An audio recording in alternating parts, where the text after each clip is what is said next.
నమస్కారం సార్. నమస్కారం నమస్తే సరిచంద్ర. సార్. రండి కూర్చోండి. నమస్తే అమ్మా, కూర్చోండి. నిన్న ఫోన్లో ఏదో చాలా సీరియస్ విషయం అని చెప్పారు. గగన్ చావు వెనుక కుట్ర ఉందని సంథింగ్. అవును సార్.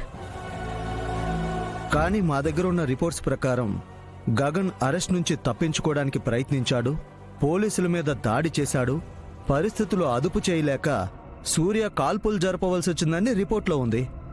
లేదు సార్, అదంతా అబద్ధం. అంటే అది ల్యాండ్ మర్డర్ సార్. గగన్ బాబుని వాళ్ళు ముందే టార్గెట్ చేశారు. తర్వాత జరిగిందంతా ఎన్కౌంటర్ లాగా చూపిస్తున్నారు. నీ దగ్గర ఎవిడెన్స్ ఉందన్నావు కదా? ఉంది సార్. అవును సార్, అమ్మాయి ఇంత నమ్మకంగా చెప్తుందంటే ఏదో ఉండే ఉంటుంది.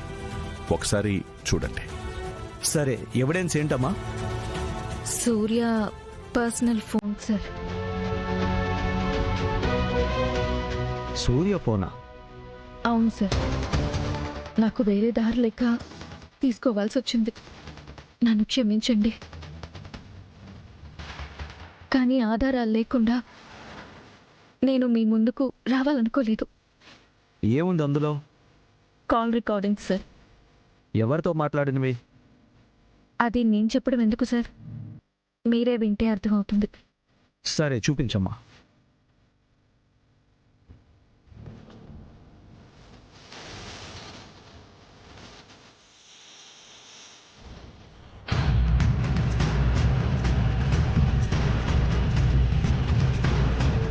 ఏమైందమ్మా? ఆ, పర్లే చెప్పమ్మా, ఏమైంది? సార్, ఫోన్ ఫోన్ కనిపించట్లేదు. సరిగా చూడమ్మా. అది బ్యాగ్లో నేనే పెట్టాను నాన్న. భూమి, ఏంటిది? సార్, నిజంగా ఫోన్ ఉంది సార్. పోలీస్ ఆఫీసర్ ఫోన్ తీసుకోవడమే పెద్ద తప్పు. పైగా ఒక సిన్సియర్ ఆఫీసర్ మీద ఇంత పెద్ద ఆరోపణ చేసి ఇప్పుడు ఎవిడెన్స్ కనిపించడం లేదంటావా? సార్, నేను అబద్ధం చెప్పడం లేదు. అయితే ఎవిడెన్స్ ఎక్కడా? అయ్యో, నాకు తెలియట్లేదు. నేను ఇదే బ్యాగ్లో పెట్టాను. శరత్చంద్ర గారు, మీ మీదున్న రెస్పెక్ట్తో నేను తనపై యాక్షన్ తీసుకోవడం లేదు. తనని తీసుకువెళ్ళండి. Sir, please. No, you can go. Sir, కాదు సార్, నిజంగా ఫోన్ ఉంది సార్. నేను అబద్ధం చెప్పట్లేదు. శరత్చంద్ర గారు, తీసుకువెళ్ళండి. సరే సార్, అయ్యో సార్, అది కాదు. పదమ్మా. సార్, నేను చెప్తుంది నిజం సార్. నన్ను నమ్మండి సార్.